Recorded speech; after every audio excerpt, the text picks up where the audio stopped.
Hey guys, how are you all? Welcome back to my channel. Today we will see what if Naruto is a descendant of Alucard. If you enjoy, then please like, share and do comments. It was a dark night in the clearing. It was quiet, serene, and absolutely peaceful. There was not a being in sight. The wind is whistling, the river is streaming, and there's a giant nine-tailed fox destroying Konoha with the power of 1,000 menstrual cycles. Yup, absolutely peaceful. Push it further, ordered Minato, watching as a wave of shinobi used a variety of jutsus to keep the fox from advancing. "Minato!" yelled a voice. The blonde cage turned and saw Sarutobi and Jiraiya appearing next to him. It was Sarutobi who spoke. "You need to hurry. Kushina just gave birth, but she doesn't look like she can make it." "Damn," cursed Minato, "if only Tsunade were here." "And my child?" "Healthy," answered Jiraiya. "Are you sure you want to do this? I would gladly take your place for the Justu." "No sensei, I have to do this. It is my job as the Hokage. I just hope that this will work." "We should hurry up," said Sarutobi. "Something tells me this won't go as planned." "Damn straight this won't go as planned." "Why?" "Well, if you count a tall, pale man walking toward the near-destroyed village who was wearing a red Victorian outfit with vintage sunglasses while having a shit-eating grin that says he is going to fuck things up, well, you would thought of that too. Especially if that man is the Crimson Fucker himself. What a beautiful night, mused Alucard. He just went on one of his enthusiastic walks, leaving behind bodies of homicidal freaks and those who knows Michael McDow's NT exist, when he saw a giant fox destroying a village. Shit, I'm missing the festivities. Using his powers, which he got from absorbing Schrödinger, long story, Alucard immediately appeared in a hospital room, where he saw Minato, Kushina, Jiraiya, Sarutobi, and the Kyuubi, who was attempting to slash them. Except Kushina and the baby she was holding, which shall be explained, now. "Sup," greeted Alucard. Everything stopped as the group and even the Kyuubi turned to see the newcomer. "Who are you?" asked Minato, kunai in hand in case the mysterious man was in league with Kyuubi. "Oh nothing, just passing by, here to see my wife and daughter," answered Alucard. "And, that would be, honey, dad." The voices that were made shocked the group. Why? Because Kyuubi was the one who said honey and Kushina was the one who said dad. A giant cloud surrounded Kyuubi, and when it died down, the result had Jiraiya flying through the roof with a massive nosebleed. Replacing the fox was a woman who had long red hair that flows to her hips and very sizable cleavage that is twice the size of Tsunade's. She had on a red kimono that hugs her body. She had fox ears and 9 tails swaying behind her. The woman glomped on Alucard and gave him a kiss. "Alucard, I missed you," said Fox Eat when the vampire groped her ass. "Same to you," he replied. Kushina then jumped out of her bed, shocking Minato and Sarutobi since they could have sworn she was sickly just moments ago. "Hello, Daddy," said Kushina, hugging her vampire father, causing her husband and predecessor to hung their jaws. "Hello my little devil spawn. Where's your little devil spawn?" "Grandpa Alucard brought gifts," said Alucard. Kushina smiled as she held her newborn son. Alucard took a good look and laughed. "I could already tell he is going to be the next fuck-mothering vampire." "Hold on a freaking minute," shouted Minato. "What the hell is going on?" "Well," cheekily said Kushina. "On second thought, let's settle this as civilized people. Kill the demon spawns." Well, that escalated quickly. Minato summoned a council meeting with the clan heads and civilians' heads, as well as the elders. When they all enter the council room, first thing they notice was Kyuubi and Alucard. This got some confusion about the two until Minato told who they were, and also Kushina's and Naruto's heritage. Needless to say, this got an upstart. "So you're telling us," said Shikaku, "that your wife, Uzumaki Kushina, is the daughter of the Kyuubi no Yoko, the 9-tailed fox, who happens to be a woman, and this man, Alucard, the self-proclaimed Crimson Fucker, and a vampire, which makes her half demon fox and half vampire. This includes to your son as well." "Pretty much," said Minato. "Then we should have them executed. Monsters like them don't belong with humans," yelled a pompous fat councilman. "I'm sorry, but I'm a fuck-mothering vampire. I killed a lot of people to get that title and I preferred to be called as such," corrected Alucard. The council sweat dropped at his statement. "Well, can you tell us how Kushina was born, given the fact that you two are, well, old?" asked Inoichi. Well, all I did was banging the fox's sweet ass until Kushina was conceived, flatly said Alucard. Dad! Yelled Kushina, who blushed from embarrassment while Kyuubi blushed, remembering how Alucard bedded her. No, I think what Inoichi means is how Kushina doesn't appeared as a fox, or how we never seen you two, and how Kyuubi was sealed in her own daughter, spoke Hiyashi. Right, enough focusing about the past, instead let's focus on the past. Alucard turned to the entire crowd as some kind of music played in the background. After the war where I came from, and also absorbing the boy-girl thing which allows me to will anything I want and ditching my bitch of a boss, I traveled to Japan to buy every single porn they got, where I met the sweetest ass and tits my eyes laid upon. Without thinking over my actions, like every decision I made, I slapped that ass and asked the woman to fuck me. Next thing I knew, her 8 siblings ripped me apart. The council paled when they realized that the woman was Kyuubi and her 8 siblings were the other tail beasts. Shocking thing is that she said yes. We had a healthy relationship for a decade until Kushina was born. It would have been an awesome family if it wasn't for the fact that Kushana, who is actually Kyuubi's real name, pulled some kind of deus machina and traveled back in time and gotten herself sealed inside Mito, who later sealed her into Kushina, ironically. We secretly raised her into the woman she is today. He explained, wiping a fake tear from his face. Okay, but why doesn't she look like a fox? Asked Sume.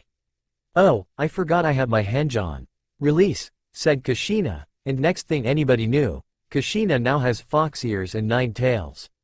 Of course, this caused an uproar with the civilians until Minato raised his key, shutting them up. Kushiheim, said Minato, why didn't you tell me? Minato-kun, I was made fun of because of my hair. Imagine if I were to go through that again, but in this form. Explained Kushina. Oh, so in short, we have one unstoppable family, said Alucard. So it's settled, said Danzo, who stood up. We should have them trained as weapons and. Bawahahahaha, laughed Alucard. I'm sorry, did you just said weapons? Yes, answered Danzo. You 3 will submit to us and. Yeah, hell no, that's happy. You will obey and. Interrupt me again, you one-eye loner, and see what happens. Threatened Alucard. Danzo, even though he didn't want to, knew not to prevent the vampire, so he shut it up. Now then, it's cleared what I am going to do. You do? Asked Sarutobi. Yup, look out you fuckers, cause the crimson fuckers here to stay. Shouted Alucard as he gave a laugh, scaring most of the Kusol room. Like I ever work with a peasant like him, glared Fugaku. Bitch, I eat people. 7 years later. It was a peaceful day in Konoha. The sun was shining, the birds are singing, and the Christ Redeemer, which Alucard got after getting 50 jackpots in Brazil and the country couldn't pay up, stood over the Hokage mountain, looking over the village. Jesus wants a hug, yelled a familiar voice. Anyways, the scene then changes into the Namikaze estates, where we see Naruto peacefully sleeping on his bed. Standing over him was Alucard. Ah, he's like a puppy, he mused.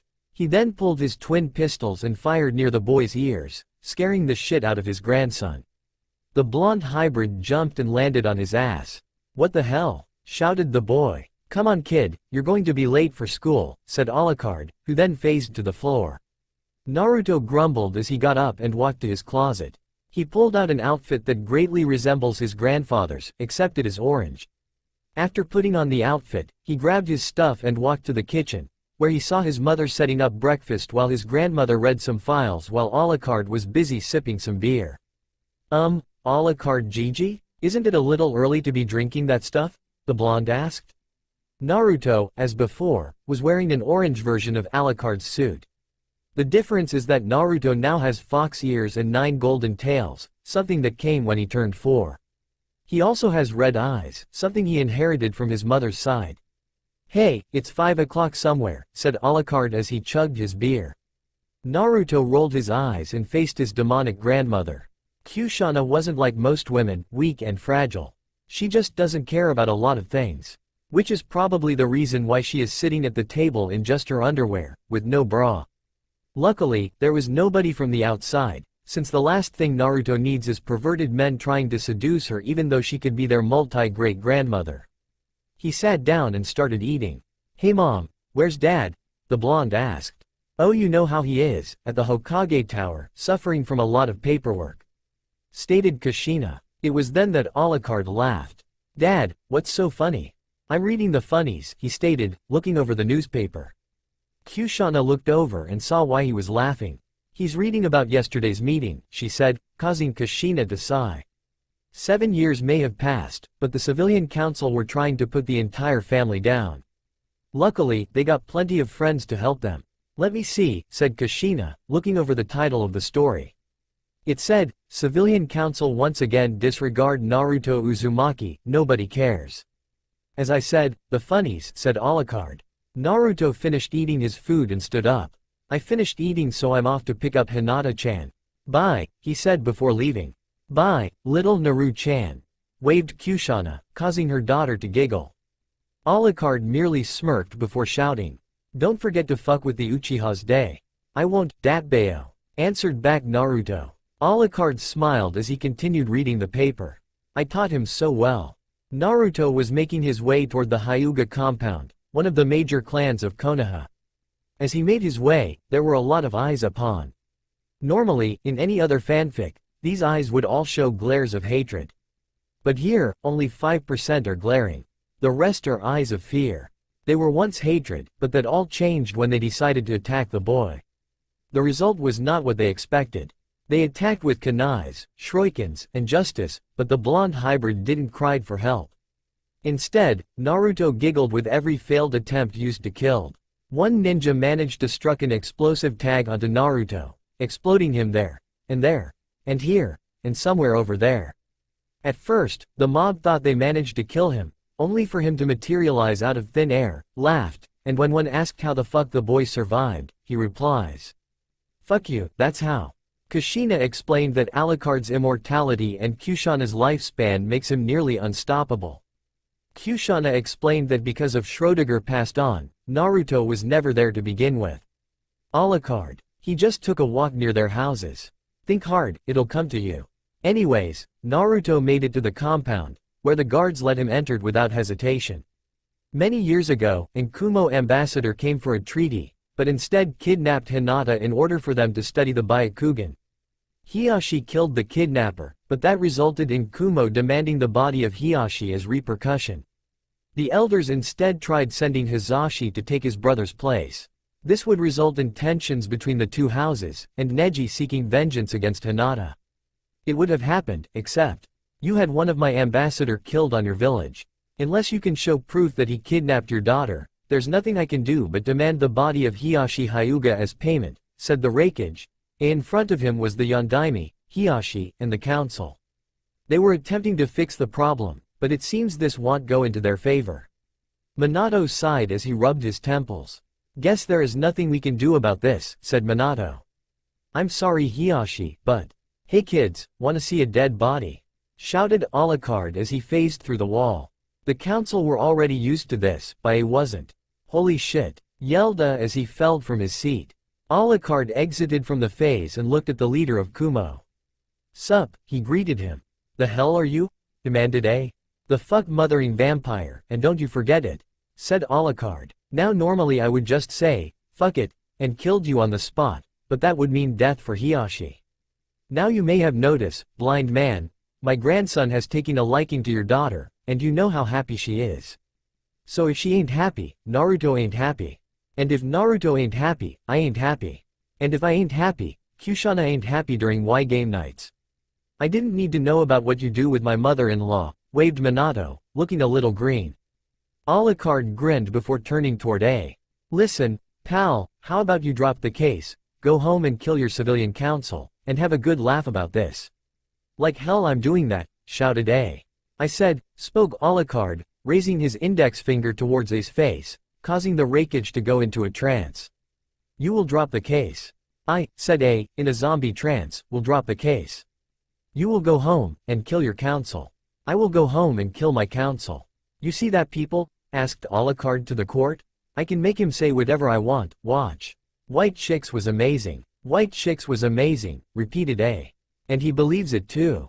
Cheekily said Alucard. You, went the courtroom. And that's how it happened. Hinata-chan, shouted Naruto as he saw Hinata. The shy girl was wearing a lavender police outfit. Nobody of the Hyugas knows where it came from, but some say it was a gift from Alucard. It was nice, though there were concerns when Alucard mentioned somewhere in the lines of big-titted police girl, for his grandson's eyes only. Perverted, but nobody has the balls to take this case to Alucard. The Hyuga heiress saw Naruto and waved to her crush. "Hello, Naruto-kun," she said. "That's right, no stuttering since that's a bitch to type." She walked toward Naruto and held out her hand, which the blonde grabbed with his. "Ready to seize the day?" asked Naruto. "You bet," agreed Hinata. Naruto smiled as he performed a Shun Sun. Courtesy of Kushana, AMD the two disappeared in a gust of demonic energy. Yamanaka Ino. Here, Nara Shikamaru. Z's. Uchiha Sasuke. HNN. Haruno Sakura. Here, Namikaze Naruto. No response. Iruka looked up from the class roster and saw that Naruto isn't here yet along with Hinata. Most of the class were pondering as well, except Sakura. Strangely, most people would have thought that Sasuke would be jealous about Naruto's heritage and demand the boy to teach him. That was not the case. You see, Fugaku once told the little Uchiha that because they are Uchiha, everything goes in their way. Sasuke would have believed that except that he witnessed Alucard beat the shit out of his dad without even touching him. Then Kushana beat him with a flick of one of her tails. This follow-up by Kushina going all death blazing on him. And finally, it was his own mother who beat Fugaku. It was then that Sasuke came up with a conclusion. His dad sucks. Period. Sakura, on the other hand, believed that Naruto's family were freaks and shouldn't even be standing alive. You can pretty much guess who's going to be bashed in this fic. A dark flash appeared and when it died down, there standing was Naruto and Hinata, in the flesh. "Yo, Iruka-sensei, you're both late. Care to explain?" said Iruka. "Anko is outside in a bikini demanding you to give her a massage," lied Naruto, though Iruka bought it without even thinking. "Mizuki, take over for me," the Chunin said before running out the door. "And once again, the demon, vampire tricks Iruka with false claims," said Mizuki, not even caring he just called Naruto a demon. "Oh please, keep going. You're making me blush," smirked Naruto, causing the class to snicker. Mizuki blinked before facepalming. "I just call him a demon and he takes it as a compliment. Kami, if you exist, give me a sign that this is just a dream." "Sorry, but Kami ain't helping you. Fugaku, this may be the most stupidest plan you ever have," said Makoto.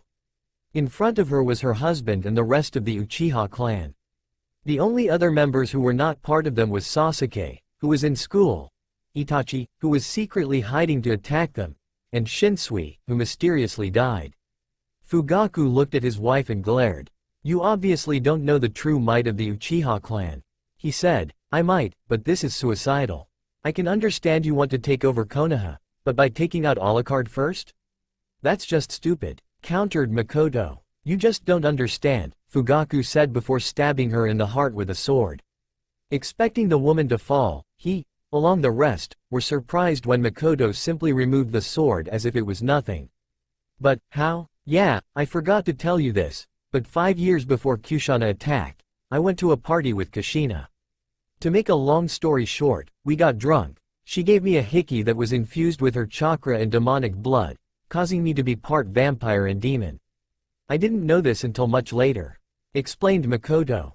Fugaku just twitched his eyes before asking one last question.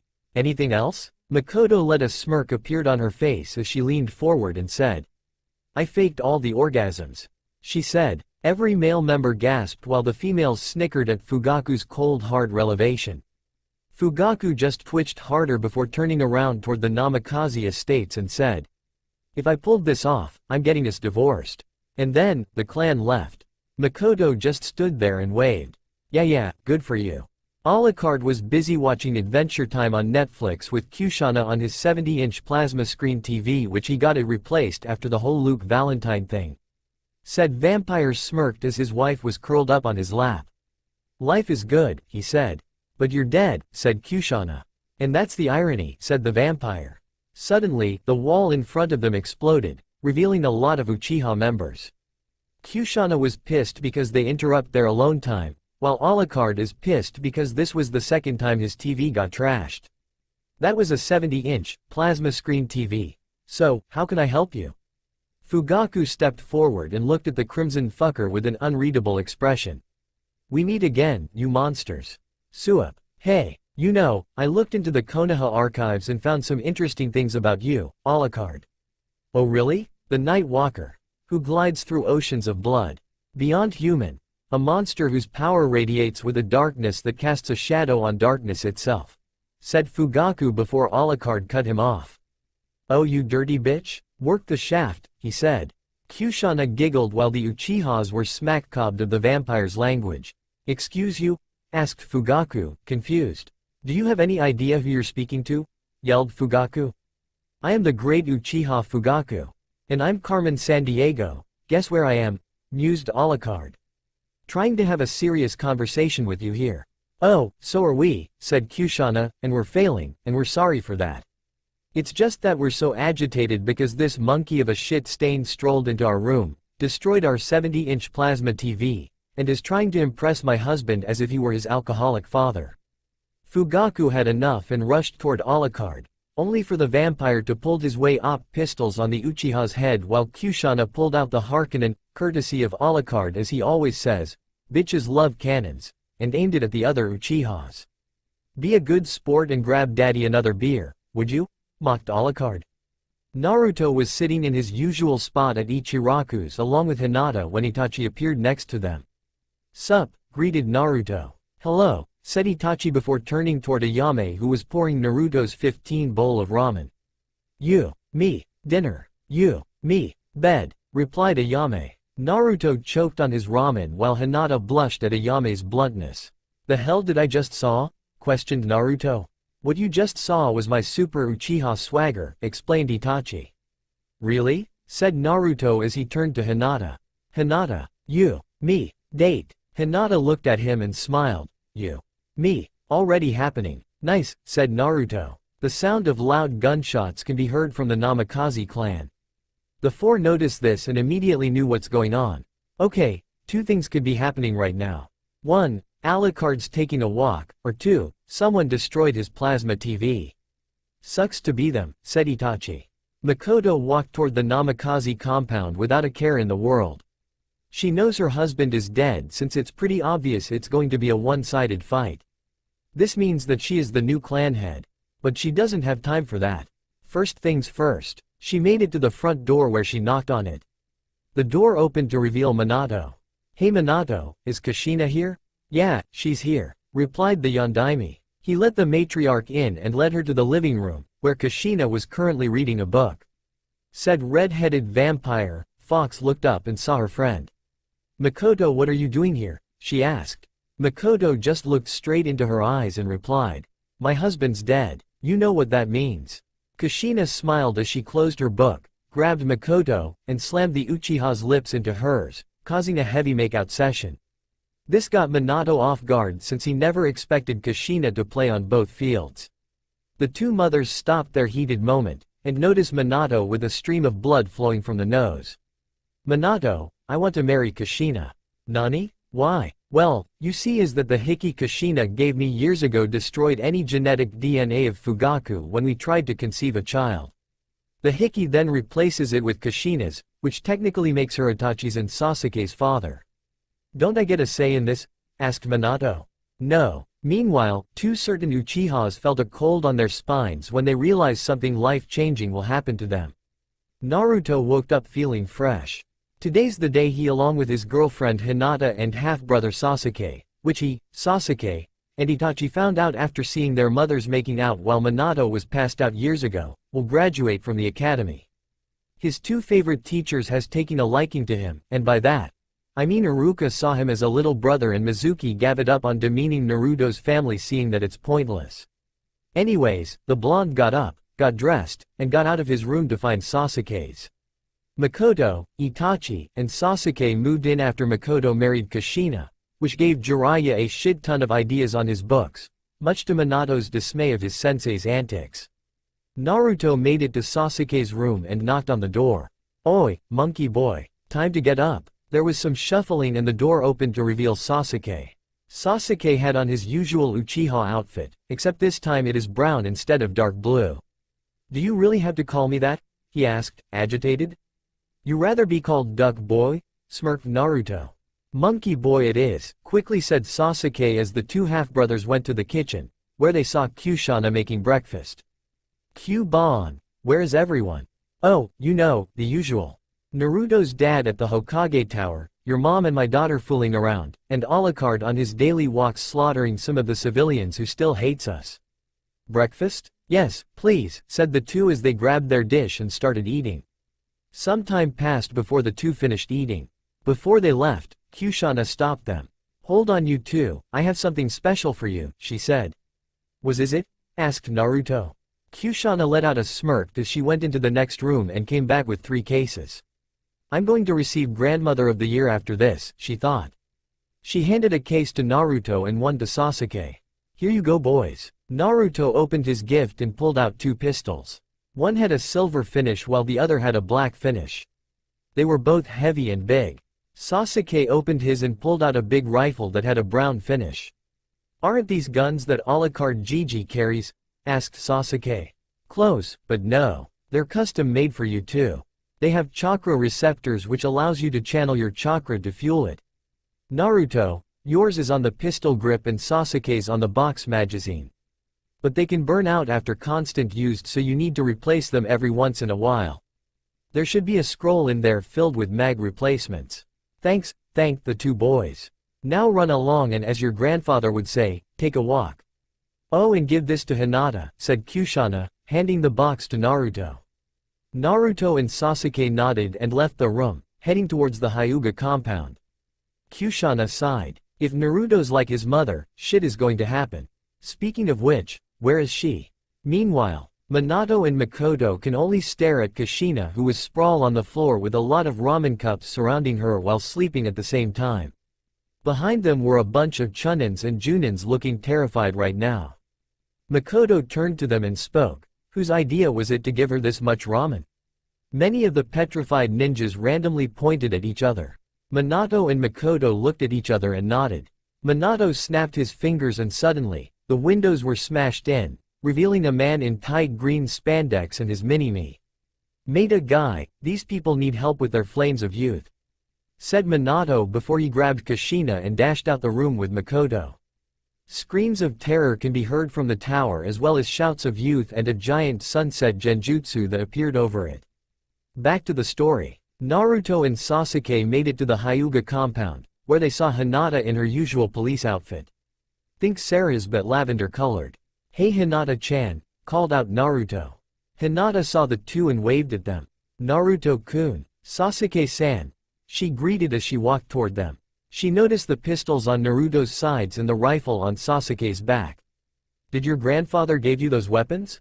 No, it was Kushana-ban. By the way, this is for you, corrected Naruto as he handed the case he was holding to Hinata. Hinata grabbed it and opened it. Inside the case was a huge, and by huge, I mean a fucking huge-ass rifle. Hinata gasped when she realized what the weapon was. Naruto-kun, isn't this the Harkonnen, your grandmother's rifle? She asked. Technically, it didn't belong to her but from Alucard Gigi's fledgling. He has it because he thought the other vampire wouldn't notice. So now it's yours, explained Naruto. Hinata smiled as she picked up the rifle, surprised of the lightness despite its appearance. She noticed a box inside the case and a note. She picked up the note and read what it said. Dear Hinata, you're probably wondering why I'm giving you the Harkonnen. The truth is that I got tired of it, so here you go. There should be an ammo case filled with an abundance of 30mm shells. They're already powerful, but if you add your own chakra into them, it'll make them more powerful, or as my husband would say, overkill, and I know it. Have fun, Kushana. P.S. I want great-grandchildren, so do not hesitate to jump on Naruto. Hinata blushed at the side note by Kushana. Sasuke snickered when he read the note while Naruto merely grumbled about demon grandmothers. After talking for a while, Naruto teleported them all in a demonic swirl and appeared in the academy, just in time for Iruka to call out Naruto's name.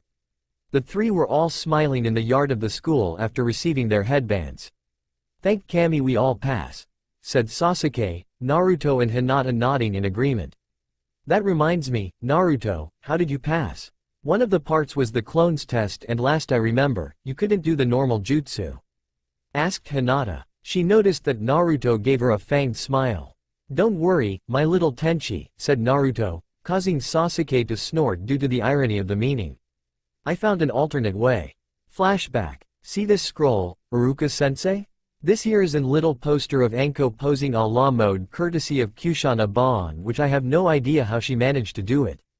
Mizuki-sensei, on my other hand, is a scroll that had a picture of a demon girl who seems to take interest in you. Pass me and they're yours.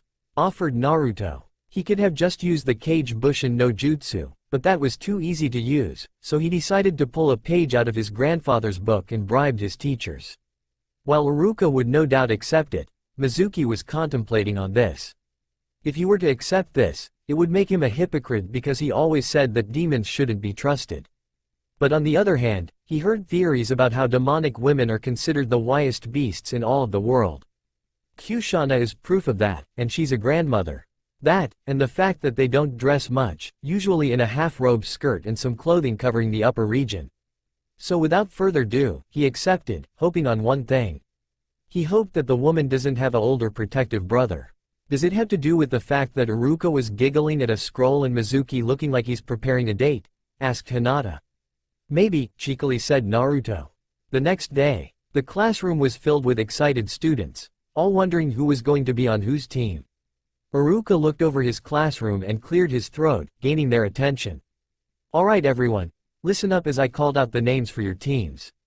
Iruka-sensei. What happened to Mizuki-sensei? Asked a random student. Well, explained Iruka, he's getting ready for a date. Seriously? Asked Naruto. The girl is from his grandmother's realm, said Iruka, before clearing his throat and picking up a piece of paper that had all the team placement. Okay, I will now be calling out the names for the teams, so listen up. Teams 1 to 6 are pointless, so let's move on to 7. Team 7 will be Sasuke Uchiha Uzumaki. Sasuke said nothing but mentally pleaded to the almighty Kami in the sky that none of his fangirls will be placed with him, especially Sakura. Naruto Namikaze Uzumaki. Naruto smirked as he and Sasuke fist bumped. And Hinata Hyuga. Hinata silently cheered as she gets to be with her boyfriend. Some of the students, namely Sakura, didn't like about this. What? Why is the demon vampire and his whore with my Sasuke_kun? Yelled Sakura. The Hokage chose them. Also, as I recalled, isn't Sasuke part vampire, fox due to his mother and Naruto's mother years ago? Said Iruka. Slander. Don't care. Anyways, Team 8 is Kiba Inuzuka, Shino Aburame, and Sakura Haruno. Dog breath and bug freak? Slap. Silence covered the room as Shino, yes Shino, bitch slapped Sakura on her face, knocking her out cold. He noticed that the entire attention is on him. What? She was killing my bugs with her voice. He said. He was then given applause by the entire class. Good job, said Iruka before continuing. Team 9 is still active, so we'll move to Team 10. That includes Ino Yamanaka, Shikamaru Naru, and Choji Akamichi. After some time, some Junins came into the room to pick up their team. Kurenai came to pick up Team 8, but saw that Sakura is unconscious. Should I be concerned about her? She asked. It's an Haruno, answered both Kiba and Shino.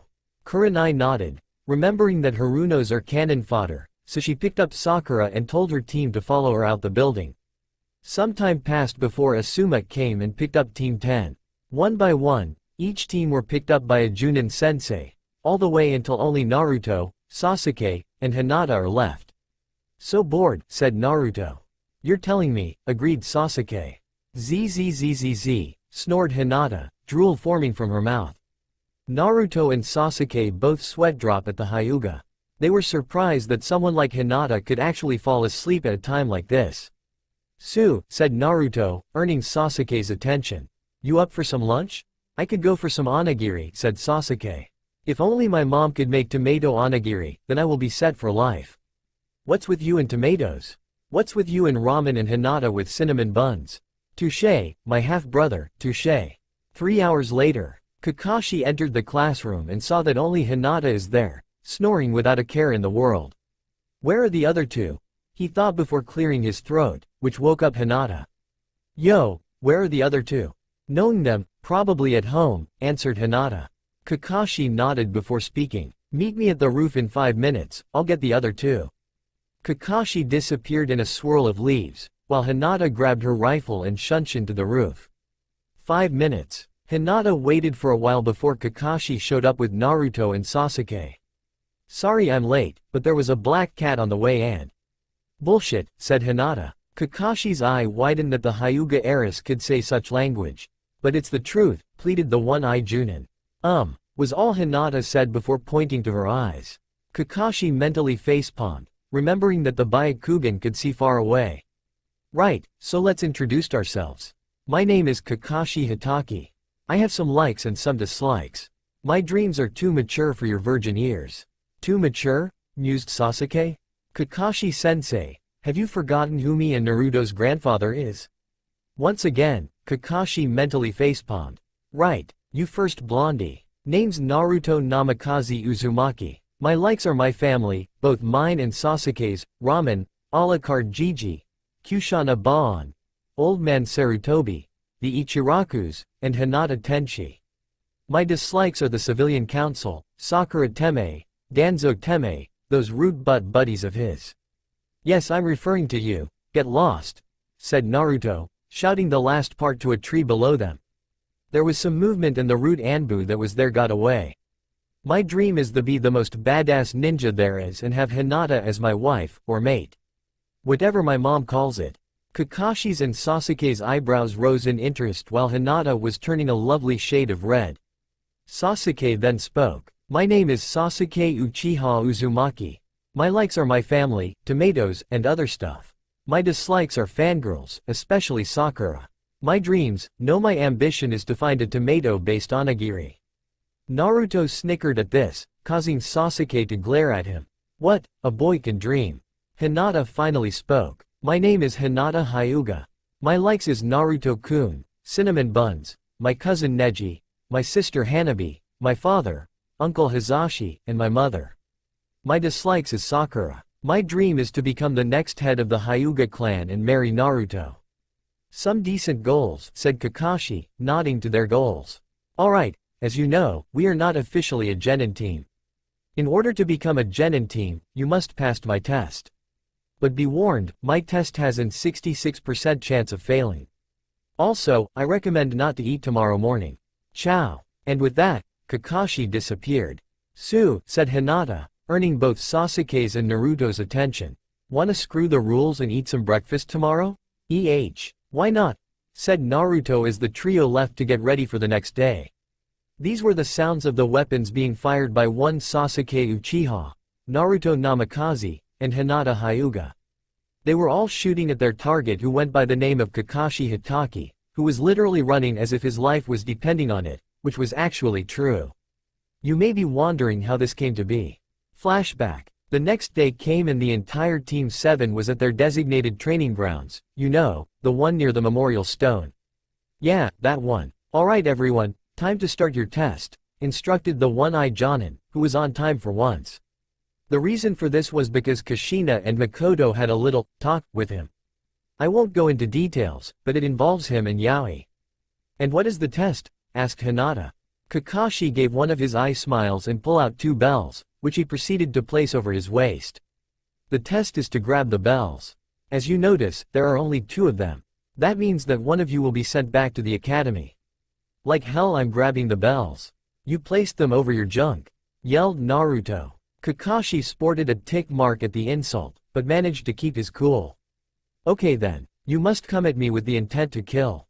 Don't go easy, go all out. And go," stated Kakashi, closing his eyes. He sensed that the 3 are still in front of him, so he guessed 2 things. Okay, either they are planning to attack me head-on as a team, or they are planning to attack me on their own. Either way, piece of cake. Click, click, click. The distinctive sound of clicks caused Kakashi to open his eyes, which he then started to regret. In front of him were all his students pointing their respective weapons at him. Sasuke with his 12.7mm rifle, Naruto with his Kasul and Jackal copies of his grandpa's pistols, and Hinata with the Harkonnen, all of them pointing at Kakashi. It was then that Kakashi realized that he is, as most people would say, fucked. Ah, crap baskets. Flashback end. And that is how the team got into this current situation. Amazingly, Kakashi managed to dodge every single bullet that was whizzing by him. Whenever by his skills of a Jonin or by pure luck, it didn't matter. The important thing is that they are all working together as a team, even though they are nearly succeeding in killing him. Though the thing that irked him is that they aren't using jutsus. Team 7 needs to use jutsus in order to pass. Hold on a minute, shouted Kakashi, dodging a 12.7mm round shot by Sasuke. You already got the teamwork, but I can't pass you unless you use jutsus. Way ahead of you, shouted Sasuke as he holstered his rifle, made some hand signs, shunshin behind Kakashi, and yelled, Konoha's secret technique, 1000 flaming years of death. Fire enveloped the Uchiha's hands, who then proceed to poke the Jonin's ass.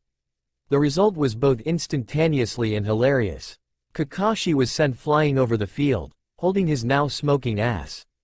He noticed that Hinata now appeared in front of him and got into the Juyuken stance, Byakugan active. My turn. 8 trigrams. 64 bitch slapping palms. Hinata then attacked ferociously, slapping Kakashi on the face without mercy. In the process, she managed to destroy his mask, exposing the man's handsomely hidden face. How Kakashi's face didn't get bruised during the attack is beyond anyone's comprehension. Not like it matters, since it was funny when a grown 27-year-old man is getting his ass handed to him by a 12-year-old girl. 2, 4, 8, 16, 32, 64 bitch slaps, yelled out Hinata as she delivered the final blow, sending Kakashi over the field once more. This time, he landed on the ground. Is it over? Meekly asked Kakashi, slowly getting up. He noticed a shadow looming over him. The man looked up, and paled when he saw Naruto flying straight toward him with a giant-ass Rasengan, dangerously swirling within the hands of his sensei's son. Check out my dad's signature technique, only better.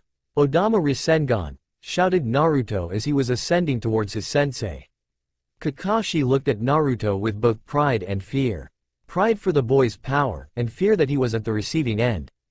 If there is anything in the world I regret, thought Kakashi, just as the spiraling ball of pure chakra was about to destroy him. It is getting myself as Guy's eternal rival. An hour later, Team 7 couldn't help but stare at Kakashi being on life support after the insane power attack they inflicted on him. They saw how the Jonin is being taken care by the doctors and nurses, mostly nurses now that his face is exposed. They sweat-doped how despite the fact he is very injured, Kakashi is still able to giggle at each nurse who gave him some treatment. So, said Sasuke, do we pass? We worked as a team. Yeah, you all pass, waved off Kakashi, receiving a medical massage by a nurse. We'll start tomorrow and begin D ranks. Naruto, Hinata, and Sasuke looked at each other, shrugged, and left the hospital, leaving behind their sensei and his nurses. At the Namikaze Estates, Minato was enjoying one of his long breaks after finishing paperwork. How did you ask? 2 words. Cage bushins. Anyways, he was sitting on a couch along with Kushina and Makoto.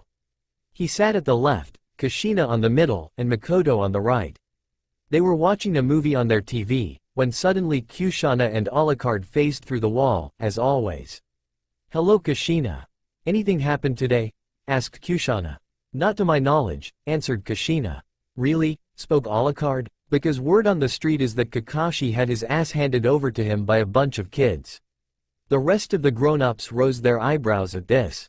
And who are the kids who beat Kakashi? Asked Makoto. Us, shouted 2 voices. Everyone turned to the front door and saw Naruto and Sasuke, both having shit-eating grins. We beat him harder than Justin Bieber takes it to the face, said Naruto. That's my Sochis, cheered Kushina as she scooped up the 2 and gave them a really strong hug. Can't breathe, said Sasuke, gasping between air.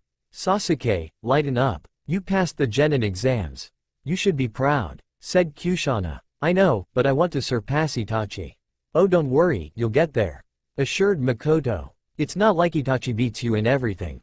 Suddenly, noises can be heard in one of the bedrooms, catching everyone's attention. Everyone stood up and walked over to the source, where it turns out to be Itachi's room. When they opened the door, they were greeted to the sight of a naked Itachi getting it on with a naked Ayame on his bed. The 2 froze upon seeing every occupant of the estate staring right at them, more importantly, at him. It is exactly how it looks like, Itachi stated, causing the everyone minus Alucard, Naruto, and Sasuke to facefault. Alucard, meanwhile, gave his half-grandson a shit-eating grin with a Jiraiya-approved thumbs up.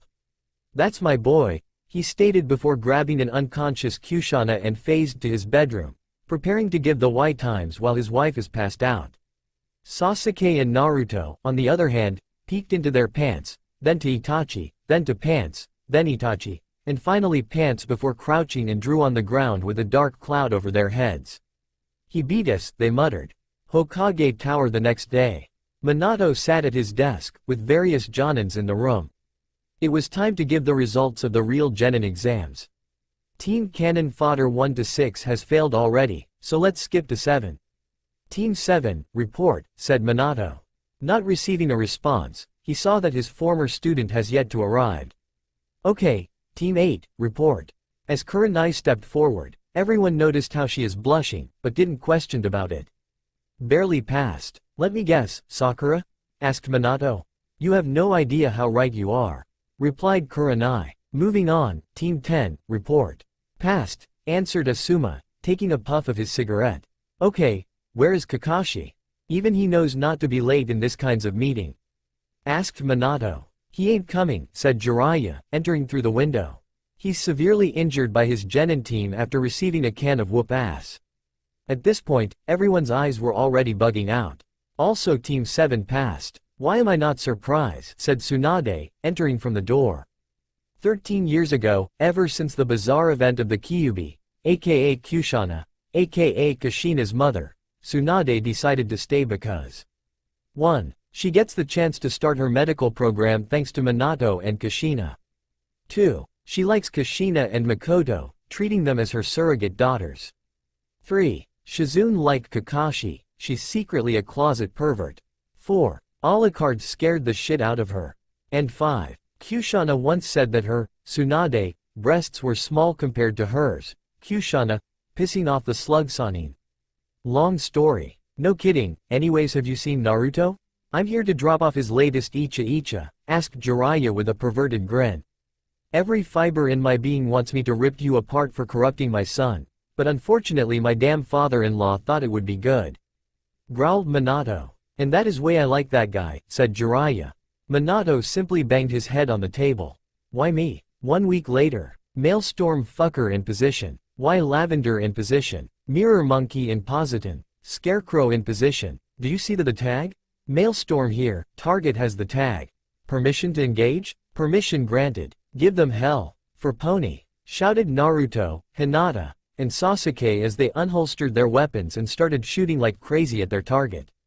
Bang, bang, bang, bang, bang, bang, bang, bang, bang, bang, bang, bang, bang, bang, bang, bang, bang, bang. Boom, boom, boom, boom, boom, boom, boom, boom, boom, boom, boom, boom. B-O-M.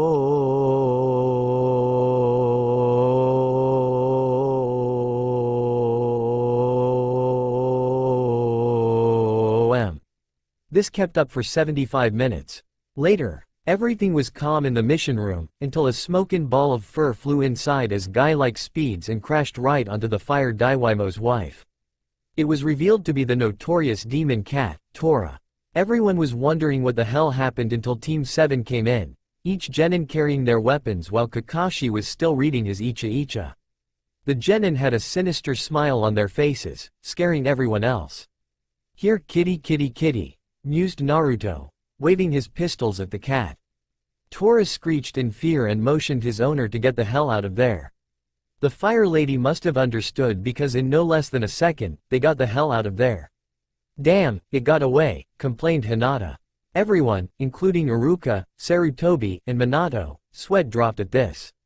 Sarutobi cleared his throat, gaining Team 7's attention. Okay, Team 7. Good job retrieving Tora the cat.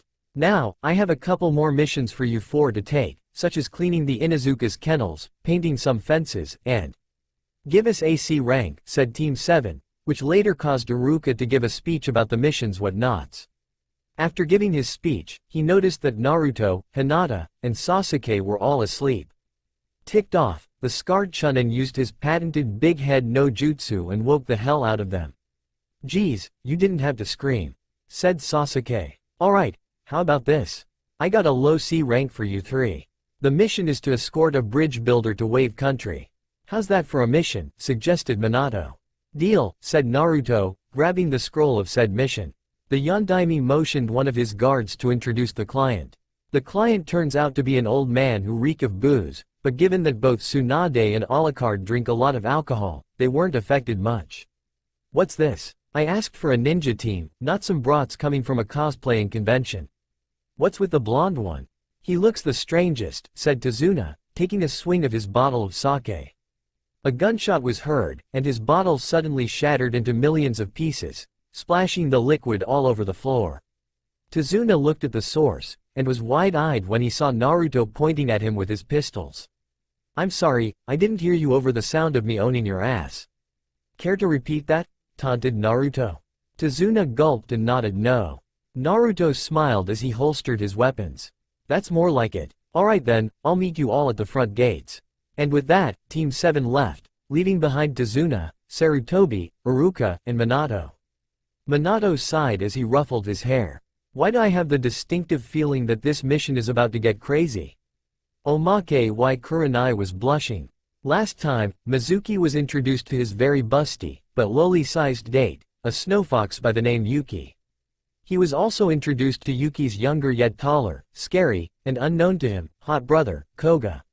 Needless to say, first-time meeting was awkward. Nevertheless, it worked out well, if you ignored the interruptions that came to the date. What was the interruptions, you may ask?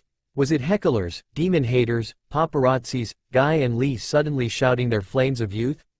Nope, no, and maybe. Nope, it was Koga himself. Since he was the third wheel, Yuki suggested for her brother to go out and do something. Koga decided to agree and took a walk around Konoha. Which is why he finds himself walking toward a random training ground, or to be specific, the one where Kurenai's team is located. So bored, he said, walking across the field. He stopped when he noticed 4 chakra signatures nearby. I wonder what's going on. He performed a ice shunshin, imagine it, and appeared to the source.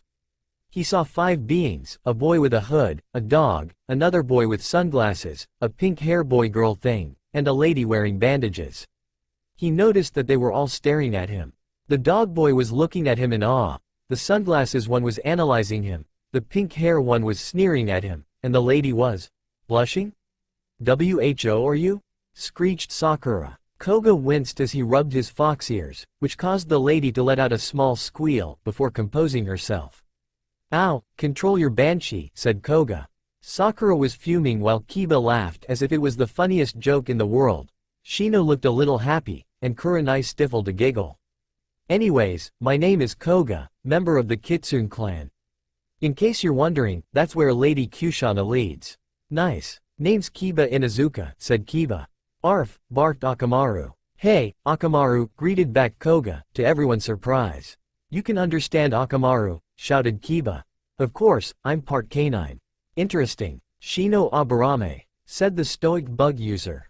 "I don't have to give you my name," sneered Sakura.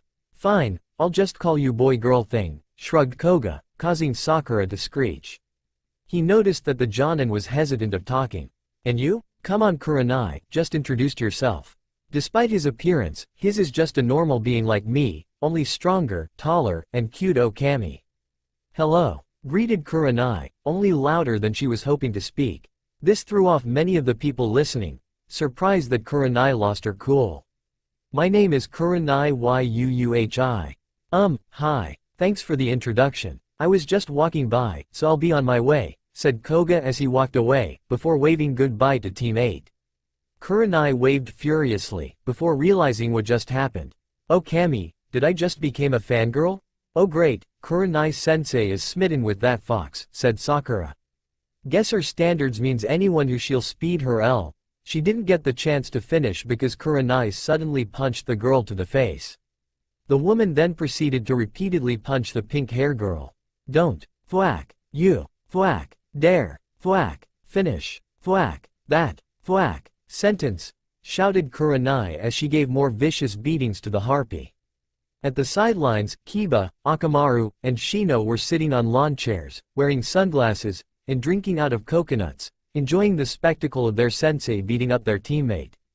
Team 7 and Tazuna were currently walking toward the bridge-maker's home country. It was the usual routine, Kakashi reading his Icha, Naruto flirting with Hinata, Sasuke enjoying his walk without having to fear fangirls, and Tazuna being weary about something. Yup, the usual routine. At least it was until the team noticed a small puddle in the middle of the road. Seriously? What are we, Sakura? They all thought. Suddenly Naruto had a brilliant, meaning hilarious, idea and ran toward one of the puddles.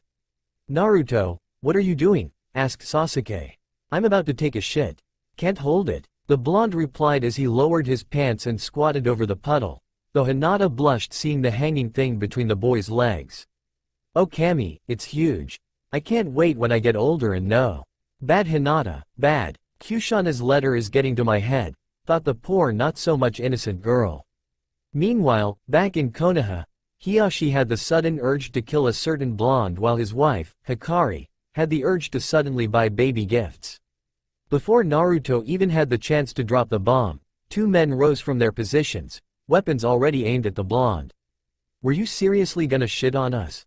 Yelled Gozu. I don't know. Give me a minute and you'll find out, smirked Naruto. Are you mocking us? Yelled Maizu. Oh no no no no no no no no no. PFFT, yeah. Super Odama Rasengan, yelled Naruto as he performed the giant sphere of destruction and slammed it to the ground, creating a huge ass crater. The demon brothers were doing the fish no jutsu upon seeing the legendary attack that was created by the Yondaime of Konoha. By the looks of the brat using the jutsu, even looking like the Hokage could only mean one thing. What's your name? Asked Maizu, fearfully for the answer. Unfortunately for him and his brother, what Naruto said confirmed their fears. Naruto Uzumaki Namikaze, the blonde answered. The demon brothers looked at each other, nodded, and did the unbelievable. They bowed. We surrender, they both said, causing both Team 7 and Tazuna to face fault. Okay, did not see that coming, said Sasuke, getting up from the ground. True, agreed Kakashi, but that leaves one question. What are the demon brothers doing here? Oh, we were paid to kill the old man, answered Gozu, pointing at Tazuna, who was currently sweating bullets. Really, said Hinata, facing the bridge builder. Explain. Pointless to explain, so let's move on. All in favor to continue the mission, go I, said Kakashi. I, said Naruto, Hinata, and Sasuke together. The motion carries, I, smiled Kakashi. The demon brothers gaped of how a jonin such as Kakashi had easily allowed his students, all of them genin, to continue the mission. They should probably explain about Zabuza and Haku, but they decided not and left them to rejoin the two. It's not like it was that important, right? Oh, and Naruto? Yeah? Pull up your pants. Zabuza's hideout. You two failed, said Zabuza, looking at the demon brothers. You let yourselves get defeated by a mere genin. Oi, countered Gozu. The brat is the Yondaime Hokage's kid. He did his father's signature jutsu, only more dangerous and life-threatening. Not to mention that his teammates consist of an Uchiha and a Hyuga, and their sensei is Kakashi Hatake. And looks who's talking about losing to a genin, Maizu said, putting his 2 cents in. You lost to Haku years ago when she was just a kid when she asked for a rabbit. That's completely different, yelled Zabuza, sporting a tick mark. She used that damn puppy eye no jutsu to force me to get one for her. I thought it was because you see her sporting tears and couldn't bear to see her cry, said Gozu. Doesn't matter. Haku, we're leaving, ordered the former swordsman. Here, chappy, said a female's voice. The 3 males turned and deadpanned upon seeing Haku feeding her pet bunny some carrots. Zabuza groaned seeing the girl acting like a girl. One of these days, I'm gonna get rid of that blasted furball. Back to Team 7 and Tazuna. Once again, our fixed team plus Tazuna continued their journey to Wave Country. This time however, Naruto decided to humor the group with a song when Sasuke said that Sakura had been trying to go on a date with him. Sasuke, do you want to kill a fangirl? Come on, let's kill her today. Problems with Sakura, no more. Some blood and gore. We'll blow her far away. We used to be best brothers. Oh wait, we're still the best. But I still want to know why. Do you want to kill a fangirl? It doesn't have to be Sakura. No, stated Sasuke. But why? First off, I won't kill Sakura yet. It'll cause me problems later in the future. Second, what were you singing? I was wondering as well, said Hinata. I think I heard a song similar to that. Oh, I once heard Alucard Gigi singing it to Q-Bon. He said that an old buddy of his sang it a buddy of his, explained Naruto. Meanwhile, in another part of the world, a bald Saiyan, model, movie director of the #1 films of all time, Skyjina and Citizen Nappa, sneezed. Suddenly, without warning, Naruto took out a kunai and threw it a nearby bush. The bush moved and revealed to be a white bunny. Really, Naruto? Said Sasuke. Oi, I got startled, said Naruto. Hinata, on the other hand, said something else. Anybody noticed how the bunny has a winter coat instead of a summer coat? She said. Before anyone could say anything, Kakashi shouted, "Everybody down." Everyone complied and dropped when an oversized cleaver whizzed over them and embedded itself to a tree. When they got up, they saw a gray-skinned man standing on the sword. Well, well, well. If it isn't Kakashi Hitaki, the mirror ninja, said Zabuza. Zabuza Momochi, demon of the hidden mist, said Kakashi, lifting up his headband, revealing his hidden Sharingan eye. Oh yeah, I forgot he had that, thought his students. Ah, the Sharingan eye. I feel honored, said Zabuza, releasing some major killer intent. To his surprise, none of the genins seemed scared of him. In fact, they all seemed bored. Are you trying to intimidate us? Because if you are, you're failing at that, mocked Hinata, irking Zabuza. I'll show you intimidating. Kiri no Jutsu, yelled Zabuza. A mist surrounded the team and client, reducing their vision as the mask-missing nin blended into the mist. Try to find me, ya brats. Team 7, Magi formation. Go, ordered Kakashi to his students. Lungs, liver, brain, throat, heart. So many choices, so little time, spoke the mist. I can't find him with my Byakugan, said Hinata, trying to find Zabuza. Keep sharp, he can appear out of nowhere, said Sasuke. Too late, shouted Zabuza, appearing behind the two and in front of Tazuna and Naruto. He raised the Kabikirabocho and was about to decapitate Tazuna. The bridge builder is dead. Bang! It was thanks to Zabuza's instincts that made him shielded himself with his sword from an oncoming projectile of some sort heading straight toward him. To his horror, the sword did not reflect the projectile but instead took damage, causing a nick to his blade. He looked to see a blonde nine-tailed foxboy pointing something at him. "Wanna repeat what you said?" smirked Naruto, cocking his pistols. Lucky shot Gaki. I have no idea what those things do, but I'm not falling for those things again, said Zabuza as he ran toward Naruto and swung his sword. The sword made its mark and sliced Naruto in half, spraying blood like shit crazy. However, instead of falling dead, Naruto's body reattached itself. What the hell? I'm a mortal motherfucker, yelled Naruto as made a familiar sphere in his right hand. Rasengan. He yelled as he slammed the attack onto Zabuza's stomach, sending the man flying across the field, landing painfully on the ground. Damn, now I know why the Demon Brothers failed. They were scared of you, he said, getting up. He saw movement at the corner of his eye and blocked a punch made by Sasuke. Well, an almighty member of the Uchiha clan graces me with his presence. Don't get cocky. Fire release. Great fire annihilation. Sasuke yelled out as a massive wave of fire headed straight towards Zabuza, who quickly dodged it to avoid the heat wave. The hell? He said but didn't have the chance to finish when Hinata suddenly appeared beside him. 8 trigrams. 128 palms. She called out as she proceeded to attack the man. 2, 4, 8, 16, 32, 64, 128 palms. Zabuza's Tenketsu points were closed, causing him to be severely weakened. Hinata smiled at this as she delivered a final kick to Zabuza, sending him toward a tree. What the hell has Konoha been teaching these brats? Yelled Zabuza, struggling to get himself up. I never got the chance to damage any of them. Well, they are no ordinary genins, that's for sure, spoke Kakashi, lowering his headband. Great, what's gonna happen to me? Asked Zabuza. I don't know. Let's ask the Demon Brothers, said Sasuke, pointing over a poorly disguised bush where the gang can clearly see the Demon Brothers attempting to spy on them. What the fuck? They were hiding there the whole time, thought Zabuza. Said brothers got out and raised their hands. Hold on, we come in peace, said Maizu. Yeah, we get it. Look, let's keep this brief. Who hired you guys? asked Kakashi. Gato, Zabuza, Maizu, and Gozu all replied. I got a proposal, spoke Naruto, earning him the missing nin's attention. Join us at Konoha. Why? Asked Zabuza, suspicious.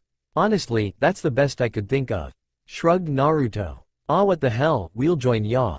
We got nothing else to do and I'm pretty sure Gato will betray us, said Zabuza, earning him some nods from the demon brothers.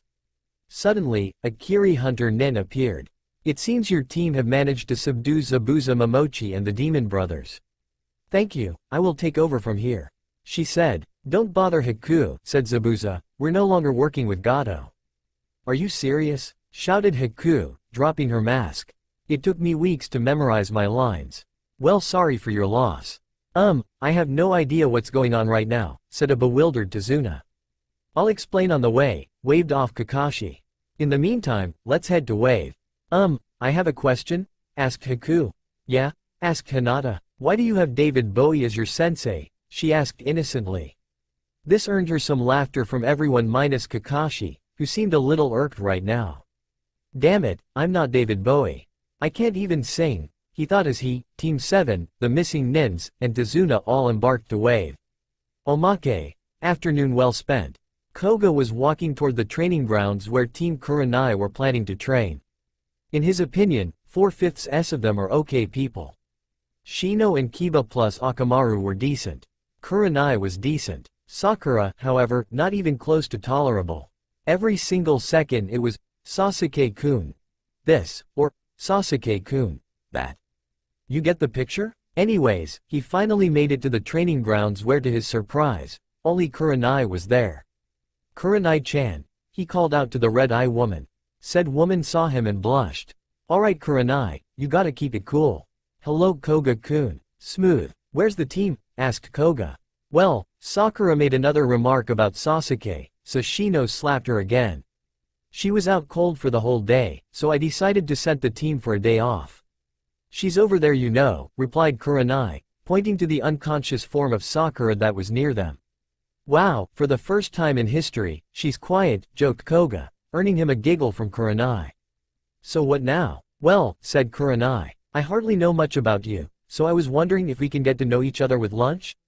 Please say yes, please say yes, please say yes. Why not? How does 7 p.m. sound? Accepted Koga. That's fine, said Kurenai. She shoots, she scores. Though, what do we do with Sakura? I got an idea. Later. What are you doing? Asked Yuki to her younger brother. She, Mizuki, Kurenai, and Koga were at the park.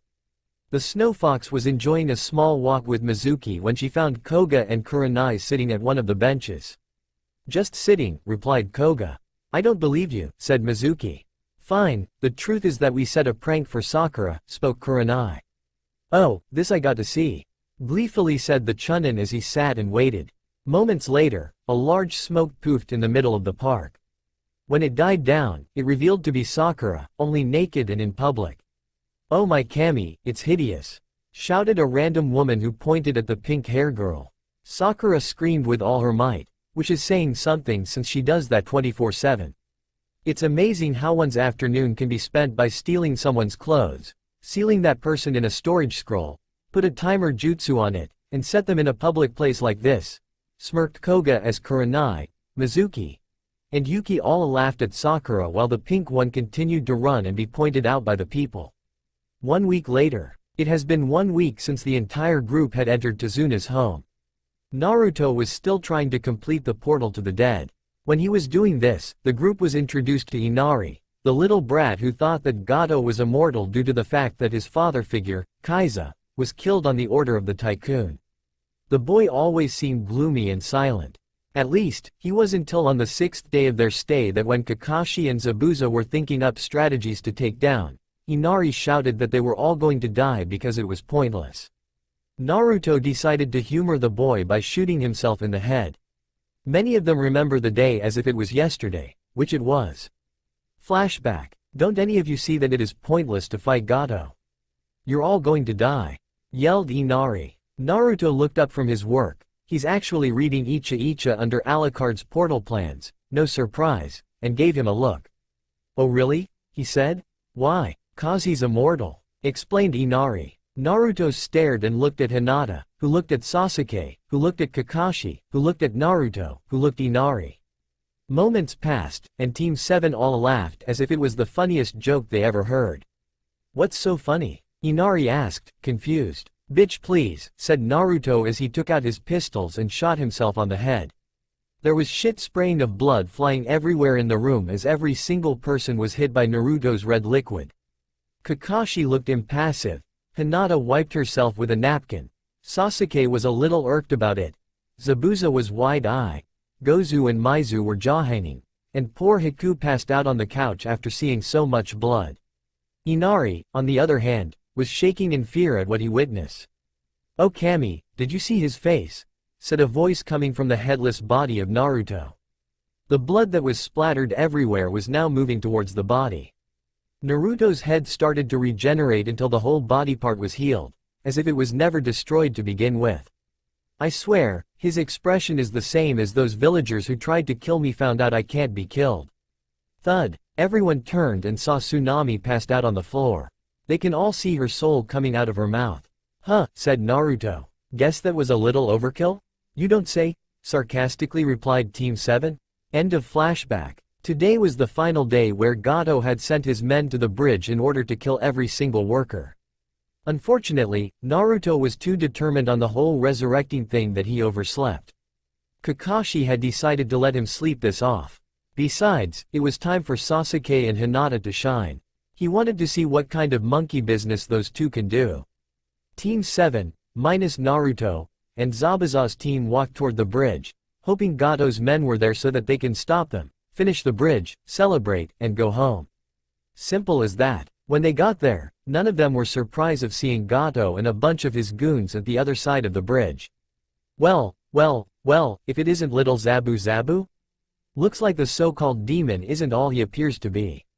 "Gato, still short I see," said Zabuza, causing Gato to growl. "Doesn't matter. Even if you are strong, there are a lot us and only few of you." The midget smirked. The ninja group looked at each other and grinned. "Cue epic music. Sweden. Kiri no Jutsu," yelled Zabuza as a heavy dense fog covered the bridge, obscuring the enemy's vision. "What the fuck?" yelled one of the goons. "I can't see shit." "Too bad," yelled Zabuza as he swung his sword across the thug, killing him and taking many others as well. "I foresee all of your futures," said Kakashi, Sharingan active, while holding a kunai on both his hands. "And your future is death." He yelled and he slashed every thug by their throats. Many of them attempt to attack the single-eye ninja, but Kakashi's Sharingan allows him to see any incoming attacks, allowing the man to dodge them like nothing. Maizu and Gozu were synchronizing their attacks with their chains and daggers, which allows them to kill a lot of enemies without stopping. Hiku was pretty much throwing ice sebans at any enemy neck she sees. Sasuke was attacking them by altering between taijutsu, various forms of ninjutsu, and let's not forget firing his rifle in which the bullets hit the enemies, causing whatever body part was hit to be painfully ripped off from the owner. Same thing happened to Hinata, except given that she has the Harkonnen, the bullets pretty much explodes the enemies, causing blood to go ape shit everywhere. In short, it was a bloodbath worthy of praise from Alucard. Gato could only stare in horror as the second-to-last thug exploded into pieces thanks to Hinata, with the final thug being next to him. "Sir, we have to get out of here," said the goon. "You don't have to tell me twice," replied the midget tycoon as the two began to take off. "Cowards!" shouted Sasuke as he prepared his 12.7mm rifle. Mine. Does anyone hear that? Asked Hiku. Mine. For some reason, sounds like bang bang. Two gunshots rang in the air and suddenly, the legs of Gato and the goon were blown clean off from their owners. Everybody turned and saw Naruto with a shit-eating grin. "Mine. Nice one," said Hinata. "Sorry I'm late, but I was too busy being a badass after saving Tezuna's family after a group of thugs came to kidnap them," said Naruto. He then noticed the two one-legged bastards on the ground. "Speaking of badassery, thank God these two are still alive. I need them for the resurrection portal." "You finished it?" asked Kakashi. "Damn right I did. Now let's go to Inari so I can bring back his dad and make him less of an emo bitch." 5 minutes later, You're going to what now? Shouted Tazuna, Tsunami, and Inari. I'm going to resurrect your dad, mused Naruto as he started doing bullshit to make the portal. Really? Yeah. Now just give me a moment. Suddenly the room of the house Team 7 were staying went all dark and shit. Demonic eyeballs covered everything as a giant portal appeared in the middle of the room. I am scared, said Inari, shivering. That's not the scary part, corrected Naruto. What? Shouted Zabuza. You're telling me that the floating demonic eyeballs and the floating spiraling doorway to what appears to be hell ain't scary? Nope, said Naruto as a being appeared right in front of him. Everyone couldn't help but feel the power radiating out of this mysterious being. Didn't help that the guy was smiling of all. Everyone, this is Mr. Popo. Hello maggots, introduced Mr. Popo. Before we get to business, I will lay down the pecking order. First there's you, the dirt, the worms inside the dirt, Popo's stool, Kami, and Popo. Any questions? Both of the demon brothers raised their hands, but before either of them asked, they were bitch-slapped by an unseen force, causing them to hit the wall of eyes. Everyone, minus Naruto, had their jaws hanging seeing the infamous Kiri nins taken down as if they were nothing. Oh yeah, I forgot to mention that Mr. Popo's signature attack is his bitch-slapping pimp hand, guaranteed to cripple and or kill his opponents, gods included. Spoke Naruto. How many died from that technique? Asked Kakashi. All of them, answered Mr. Popo. The Cyclops Jonin decided not to ask any further. Alright, I'm on a tight schedule here, state your business. Mr. Popo, started Naruto. I want to make a deal. 2 souls of maggots for 2 souls. Okay. Oh thank Kami. I nearly lost my shit there. Sighed Naruto. You are not the first, said Mr. Popo. Names of the 2 maggots you're paying with? Some midget named Gato and generic thug number 1, answered Naruto. And the ones you're bringing back? Kaiza and, Haku. What's your mom's name? Asked Naruto to the ice user. Kasumi Yuki. What she said. Done. Popo. At first, nothing happened, but then everyone can hear something coming from the portal, or someone. Was all they heard until 2 people flew out the portal and crashed right onto a wall. One was a dark-haired male in fishmen's garments while the other was a long white-haired voluptuous female wearing a white kimono. Dad! Kaiza! Shouted Inari, Tsunami, and Tazuna as they ran toward the down man. Mom! Shouted Haku as she ran toward her mother. Now for you 2 maggots, spoke Mr. Popo. For a moment, nothing happened, but then, it happened. Black mist rose from the ground, covering the 2 poor one-legged saps from head to toe. Gato and the thugs screamed in agony as the mist claimed them. Kakashi, Sasuke, Hinata, Zabuza, Maizu, Gozu, Haku, Tazuna, Tsunami, Inari, Kaiza, and Kasumi looked in horror as the 2 victims suffered. After a while, the mist died, and they saw that Gato and the thug are no longer there. What happened to them? Asked the scared Haku. She flinched when Mr. Popo directed his gaze at her with his soulless eyes that spoke hell. I'll tell you where they're not, said Mr. Popo as he started fading out. Safe. He disappeared, but not before giving his signature laugh. Everyone shivered at the dark, evil laugh. They were certain that being is a demon that puts the Bijus to shame. At that moment, they all noticed that Naruto was still standing. Naruto-kun? Spoke Hinata. Why are you still standing like that? 'Cause I scared shitless now, answered Naruto. Can one of you carry me to the bathroom? I have to take a piss. Everyone faceplanted at his question, and poor old Kakashi was wondering how the hell he was going to explain what just happened to the Yondaime. Side story shall be important for the next chapter. As stated before, Koga had agreed to go have a bite to eat with Kurenai. While it may seem simple, there was a problem. Kurenai couldn't get a location for lunch. Every time she tried to get a reservation to a restaurant, she was told the same thing. We don't want you or your boy toy, you demon-loving slut. For one thing, nobody even knows she was having a small lunch date with Koga. She wanted to find out who found out about it. It wasn't until one day she passed by Ichiraku's and saw Tucci waving her over. Curiosity filled her as she walked over to the ramen stand. Tucci, what is it? I heard you were having trouble getting reservations, inquired the ramen owner. Kurenai nodded in agreement. Tucci continued, why not have a bite here? Thanks for the offer, but I don't think Koga is a fan of ramen. Declined Kurenai. She noticed that Tucci is snickering. "What's wrong?" "Oh, my dear, you have no idea how wrong you are," stated the owner as he into explanation of how Kushana is actually the founder of the Uzumaki clan. He went into depth of how she started the clan and how the members came to be. Kurenai listened in astonished about the Uzumaki history. "How do you know all of this?" she asked. "When Kushina was just a little girl, she always comes here and tells me about her clan. She trusted me enough to hold secrets that would have made anyone crack. You wouldn't believe my reaction when she told that she was the Kyuubi Jinchuriki and the Kyuubi is actually her mother and that her father was a vampire." "I could only guess," muttered Kurenai before she remembered something. "Wait a minute, how did you know I was looking for reservations?" "Well, some pink hair girl was yelling about it in the market. A lot of what she was saying wasn't positive," explained Tucci. Kurenai blinked and suddenly, rage filled inside of her, or hunger, it could be either one. She knew who Tucci was talking about. Sakura Haruno. That is the last straw. You bitched about your precious Sasuke-kun who won't even touch you with a 10-foot pole. You complained about how the shinobi training was too hard for you. And now, you have the gall to decline me with my date with Koga-kun. It was at that moment, Kurenai had created her, inner Kurenai. Retribution. We should make that bitchy little girl pay, yelled inner Kurenai. I'm already on it. Yatayarus, 1. To the Hokage Tower we go. Sometime later, Minato was currently sleeping on his desk, not a paperwork in sight. It was good to know that having knowledge to the shadow clone jutsu would come in handy. Minato was enjoying his long sleep when the door to his office was slammed open, and stomping in was Kurenai. Minato looked up and saw her. "Ah, Kurenai, how can I help you with?" Kurenai looked at her Hokage, and the next words coming out of her will change everything, for the best, obviously. "Hokage-sama, I wish to drop Sakura Haruno from my team, and the shinobi program."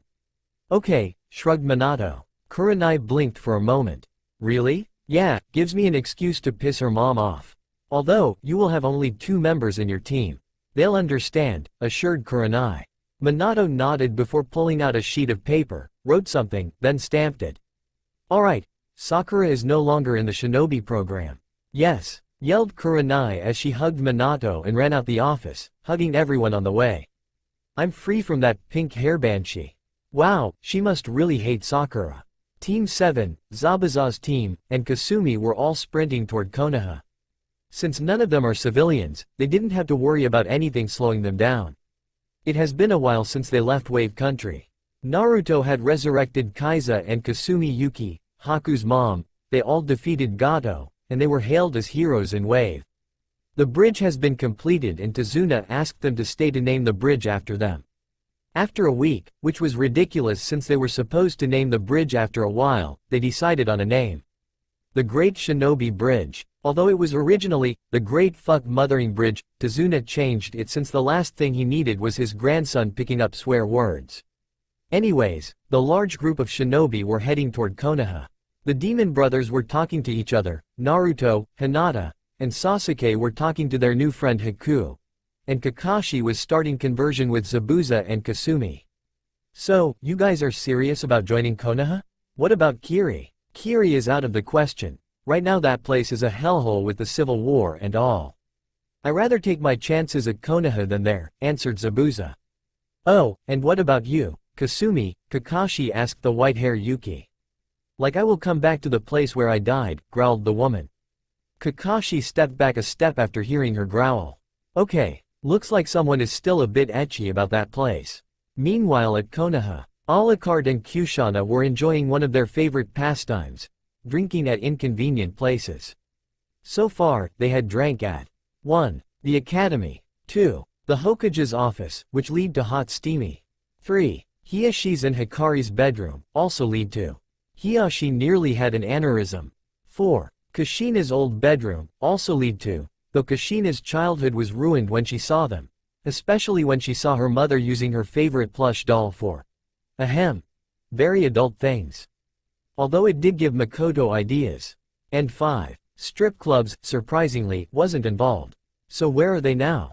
They are drinking sake at Danzo's underground root facility without a care in the world. "How's your sake, my dear?" asked Alucard. "It needs something," answered Kushana. Alucard nodded and gestured one of the root anbu to him. Yo, bring me some more alcohol. And don't forget the poison, it needs flavoring.